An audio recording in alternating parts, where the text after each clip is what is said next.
HinKhoj word of the day, deliberately.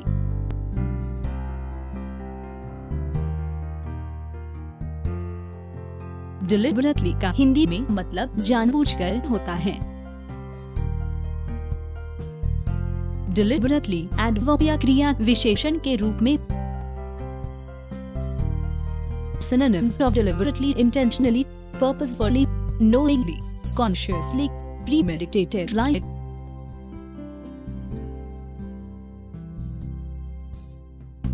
Example: Smith said that his side deliberately tried to temper the condition of the ball. उदाहरण: Smith ने कहा कि उनके पक्ष ने जानबूझकर गेंद की स्थिति को छेड़ने की कोशिश की।